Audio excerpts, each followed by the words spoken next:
सभी भाई बहनों को जय मसीह की। आप सभी प्रभु यीशु मसीह के नाम से आनंदित होंगे। आज हम आए हैं चेन्नई में जहाँ पर प्रभु यीशु मसीह के एक चेले जिसका नाम था सेंट थॉमस, जो भारत में प्रभु यीशु मसीह का सुसमाचार लेके आया था।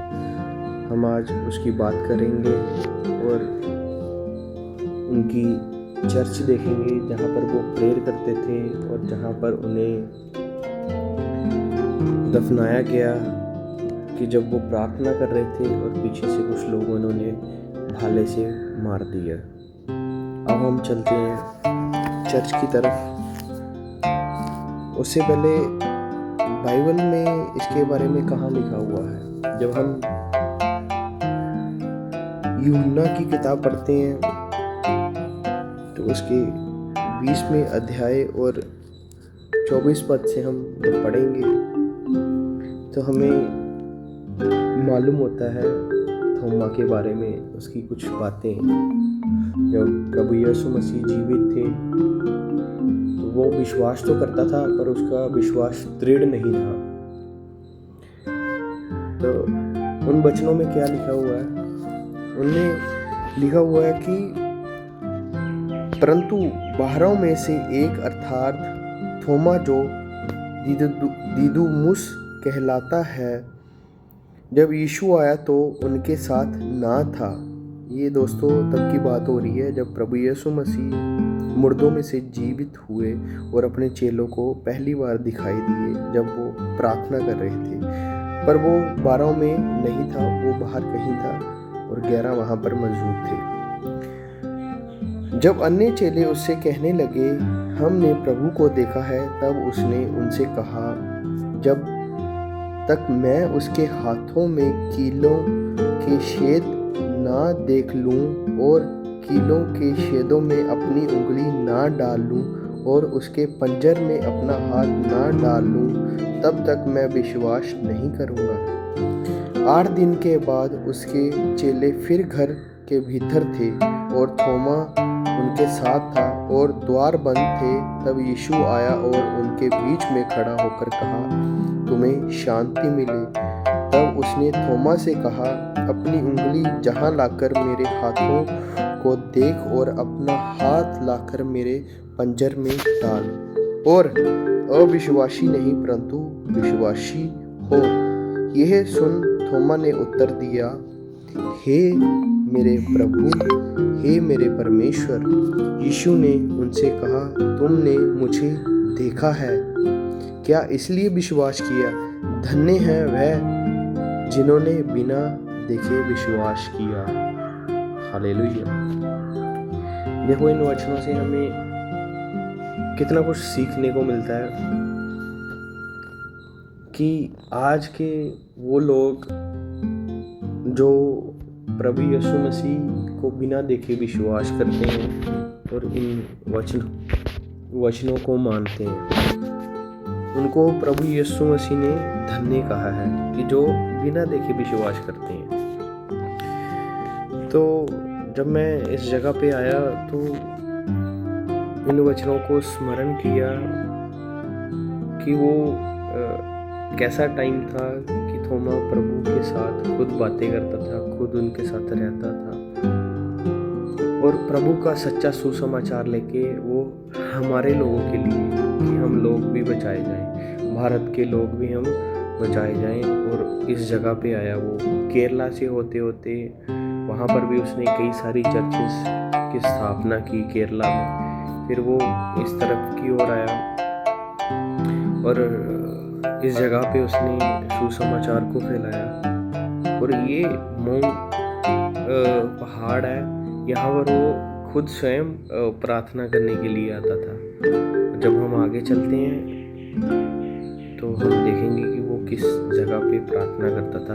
अब तो काफ़ी अच्छा बन चुका हुआ है, यहाँ पर पार्किंग के बना हुआ पार्किंग के लिए, और जहाँ से ऊपर चढ़ने के लिए ये आप देख रहे हो, यहाँ से आप उनकी कार चलती है, 10-20 रुपये लेते हैं, आपको वहाँ तक लेके जाएंगे।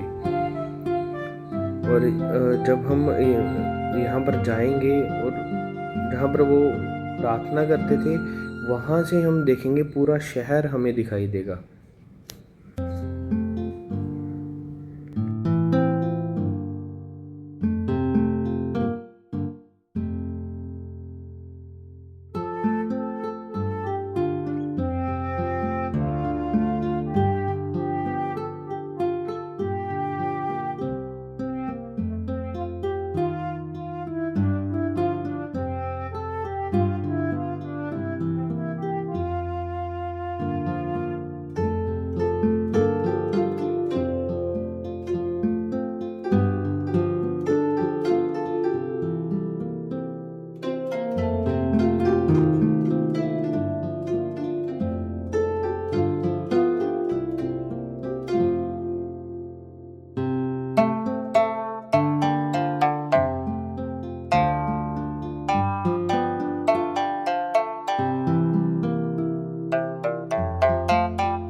जी, आप यहाँ से देख सकते हो, यहाँ से शुरुआत है, वही पहाड़ है, ये देखिए।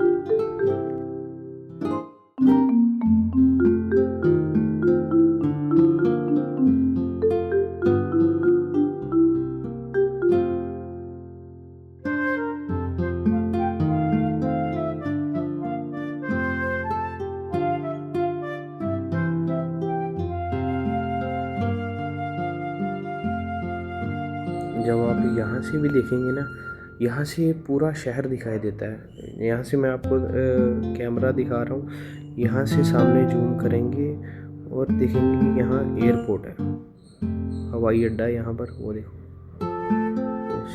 अभी आगे चलते हैं हम। अभी आज संडे का दिन है, तो यहाँ पर काफ़ी सारे लोग हैं और प्रार्थना हो रही थी, वचन हो रहा है। के जो काफ़ी लोकल्स लोग हैं, जो मसीह लोग हैं, आज संडे चर्च अटेंड करने आए हुए हैं। हम अंदर जाएंगे, अंदर जाके देखेंगे।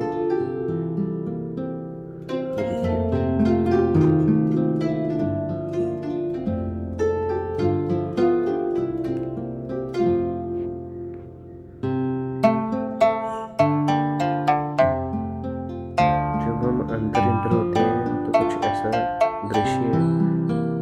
ये प्रभु यीशु मसीह और ये थोमा, ये जब प्रार्थना कर रहा था और ऐसे उसे मारा गया। ये आगे जाके हम पूरा आगे बताया गया है। दूसरी जगह पे म्यूजियम में चलेंगे, वहाँ पर पूरा देखने को मिलेगा। आज प्रार्थना हो रही थी और प्रभु भोज भी था। पास्टर सभी को प्रभु भोज दे रहे हैं।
और जब हम चर्च से बाहर आते हैं तो ये छोटी छोटी शॉप्स हैं।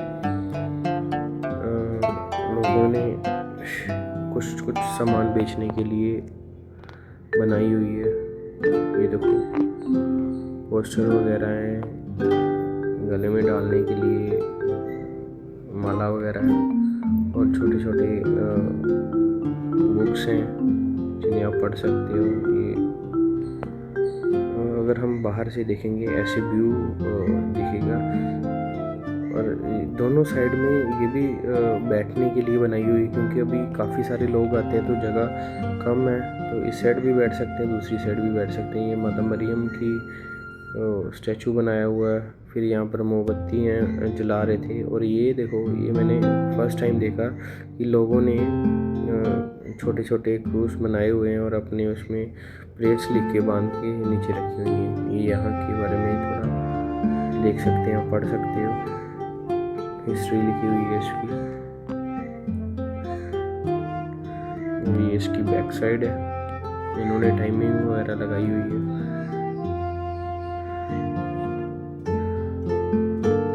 और अभी हम इस साइड चलेंगे, इस साइड म्यूजियम है, यहाँ पर भी प्रार्थना होती है। ये उन्होंने बनाया हुआ है, ये देखिए।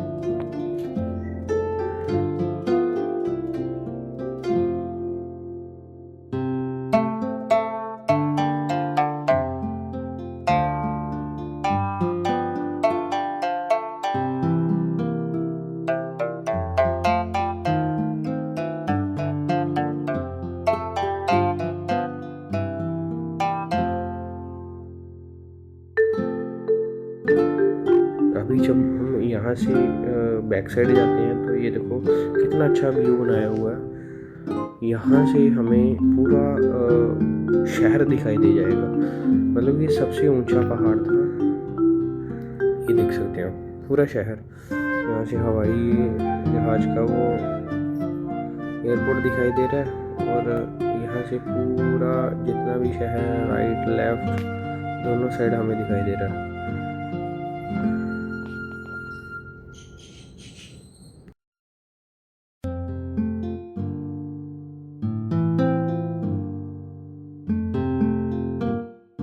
अभी हम चलते हैं म्यूजियम में।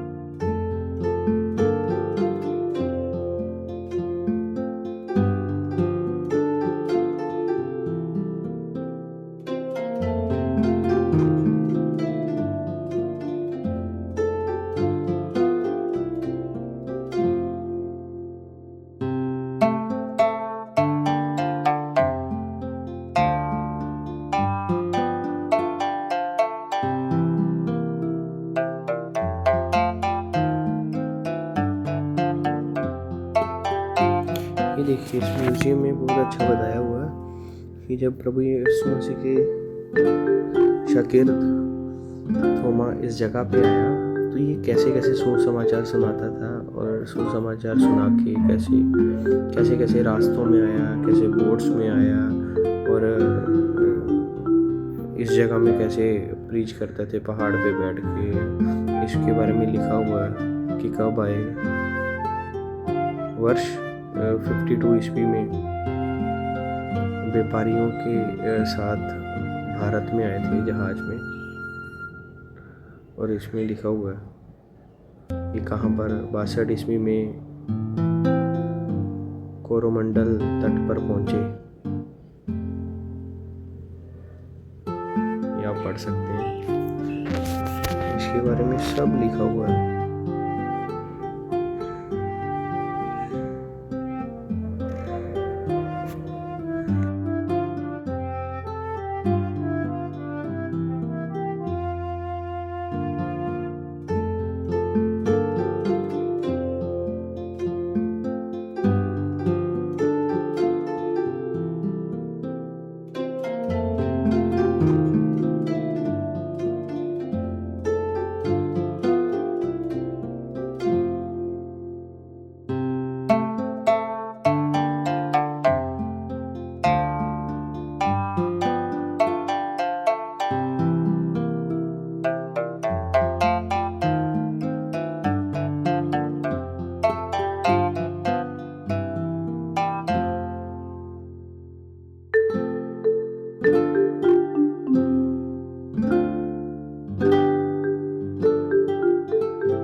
अभी हम चलेंगे कैलवरी ऑफ सेंट थॉमस। यहाँ पर पूरा दिखाया गया कि कैसे प्रार्थना करते थे थोमा और उनकी मृत्यु कैसे की गई। और इसमें एक बहुत अच्छी बात है, जब वो प्रार्थना कर रहे थे तो वो इस पत्थर पे उन्होंने हाथ रखे हुए थे। और जैसे मैंने यहाँ से सभी से पूछा तो उन्होंने बताया कि एक उन्होंने लकड़ी का क्रूस बनाया हुआ था, उसको देख के वो प्रार्थना कर रहे थे, जैसा आप यहाँ पर भी देख सकते हो। ये बाकी प्रेरितों के लिए भी उन्होंने फोटोस बोर्ड लगाए हुए हैं, ये देखें।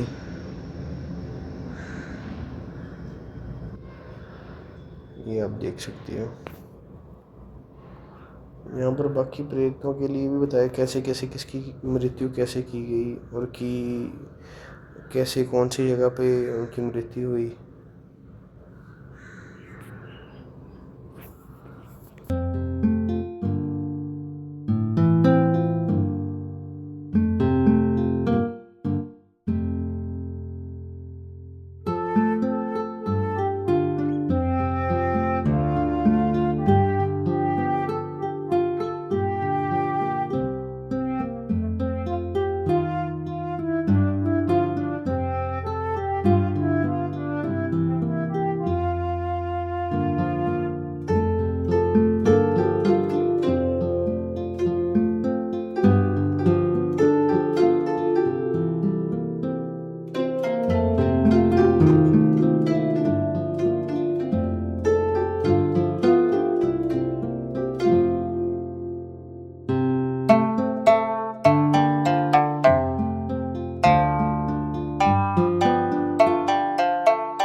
अभी दोस्तों हम दूसरे भाग में दूसरे पार्ट में देखेंगे कि उनकी जहाँ उनकी बॉडी रखी गई उस स्थान पे चलेंगे।